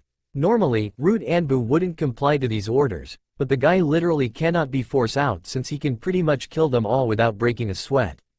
Coming up, sir, answered the root anbu as he or she, hard to tell with these guys, left to get more sake, though they are gonna need to stock up on some poison. Alucard had already downed a bottle of it. As soon as the root anbu left, a portal appeared and stepped out was Mr. Popo. Hello everyone. Yo, Popo. Long time no see. Take a seat and enjoy some alcohol mixed with poison. We got plenty. Greeted Alucard. Thanks, said Mr. Popo as he took a seat and grabbed a bottle. He looked around. Didn't you brought your wife? Yeah, she. Alucard was about to answer until he realized Kushana was no longer there. Oh right, I forgot how Kushana feels about you. The immortal fuck-mothering vampire looked up and saw his wife clinging to the ceiling as if her life depends on it. Honey, you might want to come down. Hell no, yelled Kushana. You didn't tell me that Mr. Popo is coming. You know how me and the Uzumaki clan are afraid of him, and that's saying something given I'm a freakin' Biju. Oh come now, waved off Mr. Popo. It was just one time. So I may have challenged the entire clan to a fight. You bitch slapped every single one of us. I was hospitalized for a week. Countered the Uzumaki founder. Well sorry about that, apologized Mr. Popo, before turning toward Alucard. I made an interesting deal today. Your grandson traded 2 maggots' souls to resurrect 2 human beings. Really? Shouted Alucard as he gave his signature laugh. Ha ha ha ha ha ha, that's my grandson. Next thing you know, he'll start summoning demonic animals and shit. He sure is, agreed Mr. Popo as he took a swing of his sake. The 2 immortal buddies continued to drink sake as Kushana stayed on the ceiling in fear. Sometime later. It took some time but they made it. Team 7 and Team Zabuza plus Kasumi were already at Konoha. They entered the front gates, showed some ID, yada yada yada, and were making their way toward the Hokage Tower. They enter the building, go for Minato's office, but instead of meeting Naruto's dad, they saw Makoto doing paperwork. Mom, what are you doing in the Hokage's office? Asked Sasuke. Makoto looked up and smiled. Oh, Jiraiya was caught peeking at Kushi-chan at the hot springs and Minato insisted on taking care of him. He asked to cover for him and, well, here I am. Well, in that case, Team 7 reporting to say mission accomplished, though it bumped up from a C rank to AA rank. Also, Zabuza, the Demon Brothers, and these 2 Yuki members wishes to join Konoha, stated Kakashi. Okay, though the 5 of them are gonna have to go through a lot of paperwork before they can become shinobi of Konoha, explained Makoto. Actually, piped in Haku. I was never registered as a Kiri shinobi. Oh, that makes things easier. Makoto grabbed a piece of paper, wrote something, then stamped it. Congratulations, Haku. Haku. You are now a registered ninja for Konoha. Your new team is Team 8, and your sensei is Kurenai Yuhi. Team 7 did a double take upon hearing this piece of information. Wait a minute, interrupted Hinata. Why Team 8? Sakura is no longer in the shinobi program. Explained Makoto. Naruto whistled at this. Damn. Yeah, so anyways, I will set up a council meeting and we'll decide for these guys if they can join or not. If I were you, I would take Haku and take her to her new team. We're on it, agreed Sasuke as he grabbed Haku and took her outside. Naruto and Hinata chuckled as they followed the 2. Time skip. It has been some time since Team Zabuza joined Konoha. The Demon Brothers were given Chunin status, Zabuza and Kasumi were Jonins, and Haku was part of Team 8. Needless to say, Kurenai, Shino, and Kiba, plus Akamaru, were very happy to have a replacement for Sakura. Since the Ice Girl already had some prior training, Team 8 was able to catch up from behind team dynamics. Anyways, Team 7 were at their designated training ground, doing some training. Sasuke was practicing some A-rank fire jutsus Itachi had taught him. Hinata is practicing her Jiyuken stuff.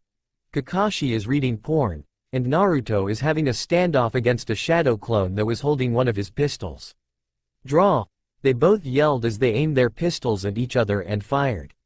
Bang! Bang! Naruto-kun, are you really so bored you are having duels against yourself? Asked Hinata. Yeah, answered Naruto as he started reforming his head that was blown off. As this was happening, Kushina showed up, and she looked pissed beyond words. Kakashi looked up from his book. "Ah, Kushina, what can we do for why?" He never finished his sentence as Kushina punched him to the ground. "What was that for? Do you have any idea what today is?" yelled Kushina. Kakashi thought for a while, and paled when he realized what today was.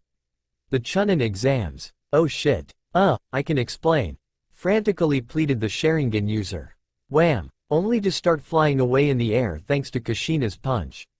"And that is only the beginning," the Uzumaki growled before turning toward the remains of Team 7 and handed them slips. "Here, sign this quickly so my husband can process them." "What are they?" asked Hinata as she finished signing her form. "Entry forms for the Chunin exams," answered Kushina. "When is it?" asked Sasuke. "Today." Faster than an Akamichi in an all-you-can-eat buffet and made a guy's flames of youth. All Kushina could see was the three silhouettes of Team 7 in smoke. Shit shit shit shits hit shit shit shit shit shits hits hit. These were the words spewing out of Naruto, Sasuke, and Hinata as they ran insanely fast toward the academy, hoping to make it in time. They smashed everything in their paths, from a cart of fruits to stores with expensive items. After about 25 billion yen in damages, something that will cost them a lot of missions, mostly S ranks, the trio finally made it to the academy, where the Chunin exams are taking place. They ran inside the building, ran up the stairs that leads to the third floor, and finally found the room they were supposed to be. They were about to enter until Naruto stopped them. "Wait," he yelled. Hinata and Sasuke stopped and turned toward the blonde vampire, fox, human hybrid. "Let's go inside in style." "Bitchin'," agreed Sasuke, Hinata doing the same. "Allow me," said Hinata as she walked toward the doors. She lifted one of her legs and proceeded to kick the doors. "Has anyone seen Naruto, Sasuke, and Hinata?" asked Choji. The rookie 9, minus Team 7 and Sakura, plus Team Guy and Haku, were at the waiting room with various teams from other villages. "They better not be late," said Kiba. "Those three are the main attraction." "Wasn't there Sensei Kakashi Hitaki?" asked Tenten. "It is," answered Neji. "If what Guy Sensei told us, the man has the habit to be very late. Wouldn't be a surprise if those three picked up his habit of being tardy," stated Shikamaru. "Well, they should at least." Ino never got the chance to finish when the doors to the room were kick-opened, ripping them out from the hinges, causing them to sail across the room and crashed onto a wall. Every single person turned had their jaw hanging seeing a girl with a lavender police girl outfit who just kicked the door away with a smug grin. Behind her was a raven-hair boy and a blonde hybrid with the same smug grins. The girl cleared her throat and spoke to the crowd. It didn't take a genius to know who they were. "Ladies and gentlemen, Team Fuck Mothering 7 had entered the building. Oh yeah, Naruto Namikaze Uzumaki, Sasuke Uzumaki Uchiha, and Hinata Hyuga are here to kick some ass. Omake how the Uzumaki clan feared Mr. Popo. Some time ago." "Hey Makoto," spoke Minato as soon as he came back from beating up Jiraiya. Makoto looked up from her paperwork. "Damn them." "Yeah?" said the Uchiha matriarch. "Have you noticed something weird with Kushana? Come to think of it, there was something wrong with her when I saw her earlier today. She looked like she just saw her nightmare. She also mentioned a Mr. Popo, whatever that is," pondered Makoto. "Maybe Kushina can explain to us?" Minato waved her off on this. "Our wife isn't available at the moment. She is currently chasing Kakashi at this moment," he answered. Makoto sighed before realizing something. "Wait a moment," she exclaimed. "Wasn't there 2 members of the Uzumaki clan in the village right now?" "Oh yeah," replied the blonde Kage, as he remembered 2 certain snowfoxes. "Koga and Yuki. Maybe they can explain to us what's wrong with their clan head." Quickly, to the ramen stand. Insert spinning Batman logo. Meanwhile, at the ramen stand. Tucci wasn't kidding when he said you Uzumakis are bottomless pits when it comes to ramen, teased Kurenai as she watches Koga downing his 20th bowl of ramen. Koga looked up at her as he slurped a noodle. "Peesh, you should see Yuki. She can chow down 30. Lady Kushina can eat 50 bowls. As for Lady Kushana, we still haven't figured it out," he said. "Where does it all go?"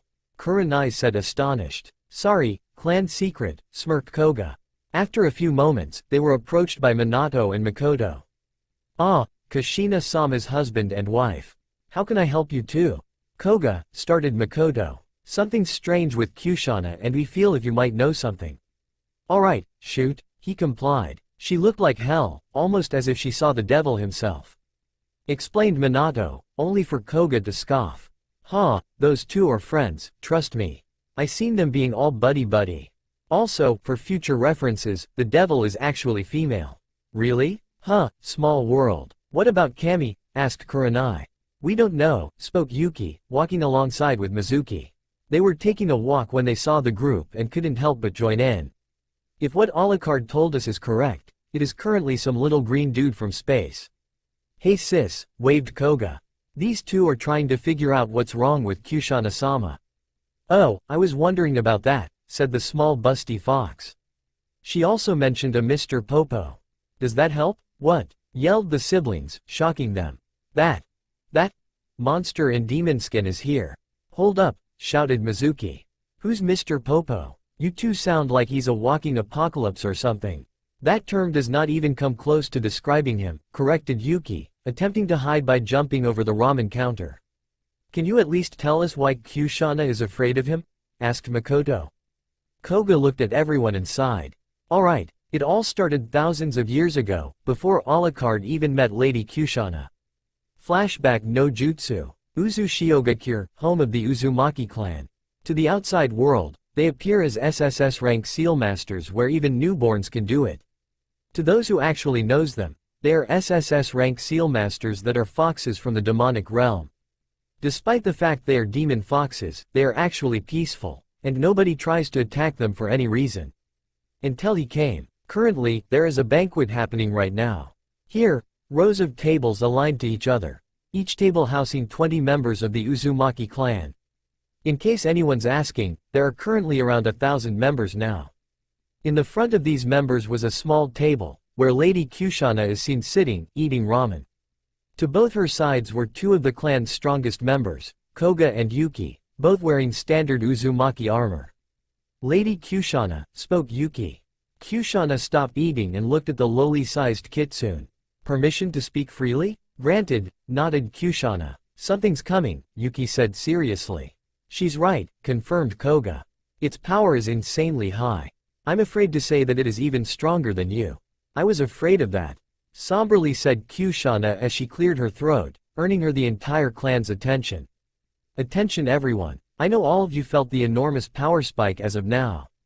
Be on your guard, for we don't know who the person is. Bitch, you got that right, yelled Mr. Popo from the middle of the banquet.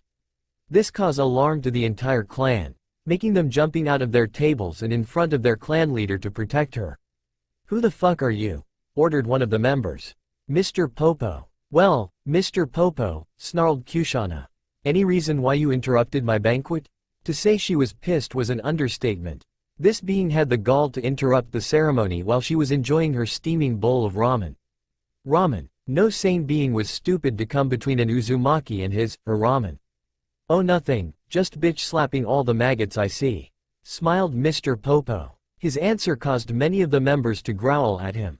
Are you mocking us? Yelled Yuki. Yes. Well fuck you. Everyone, attack him, she ordered. Every members rushed toward the black genie, but before any of them reach him. Popo no jutsu, said Mr. Popo. One member attempted to punch the genie to the face, but by some act of unholy force, he ended up punching himself in the face, shocking everyone. The hell was that? Yelled Koga. Popo no jutsu. All attacks are useless as they should know better than to attack me, explained Mr. Popo, as two more members tried to attack him by swords, only for those swords to somehow appear in their stomachs. Useless you say? Scowled Kushana.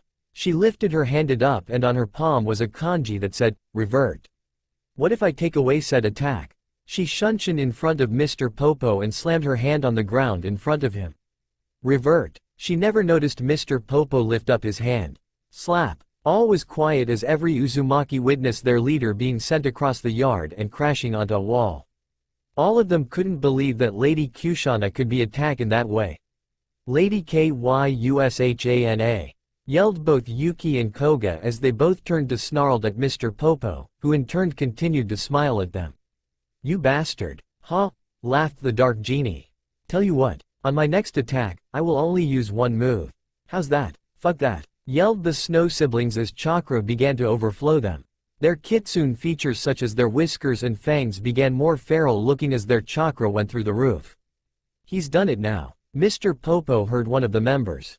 He got Yuki and Koga to go feral. Nothing ever survived that. That member was rewarded with one of Mr. Popo's slaps. Bitch, I never gave you permission to speak, ordered Mr. Popo as he turned and saw Koga and Yuki going 100% feral. Time for you to pay. They both yelled as with great speed. They both appeared in front of Mr. Popo and yelled out, Hyeten, Ice SPE. Yeah, not happening, was all they heard before they were taken out by Mr. Popo's bitch slapping hands.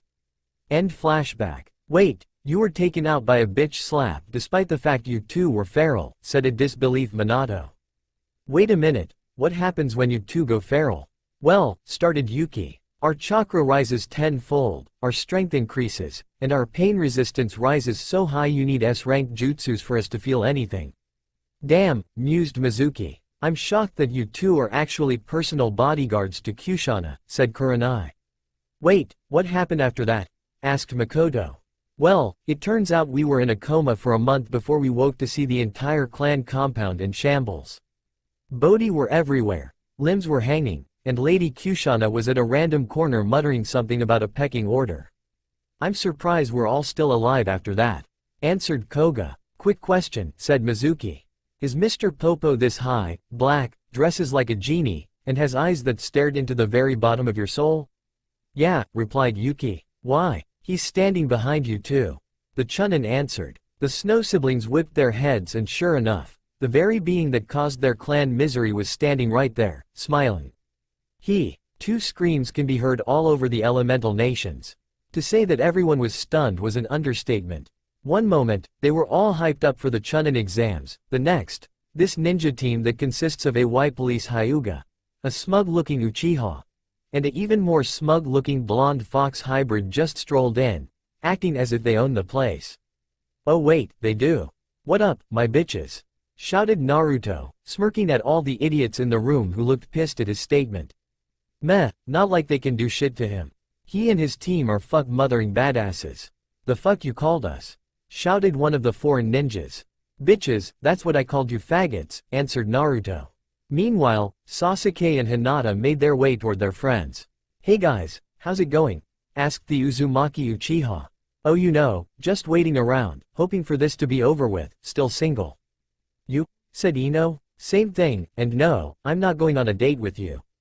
Meh, at least I tried. Troublesome, said Shikamaru. Tell me why am I here again?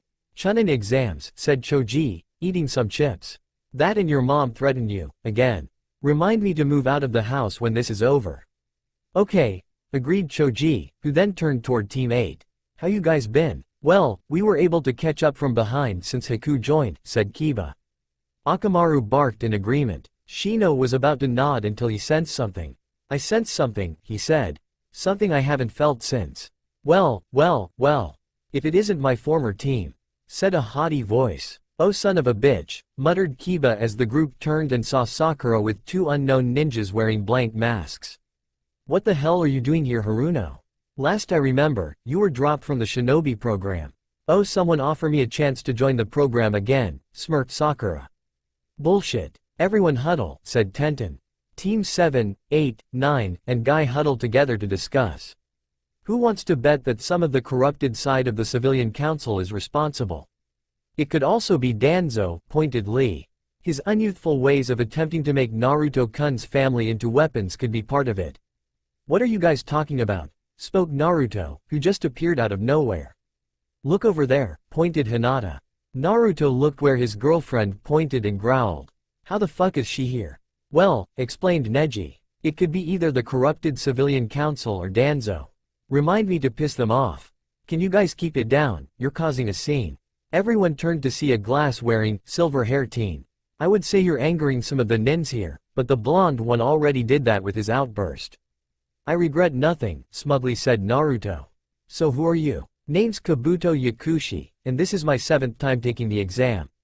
Damn, whistled Kiba. No offense, but you suck. True, but there is a plus to everything.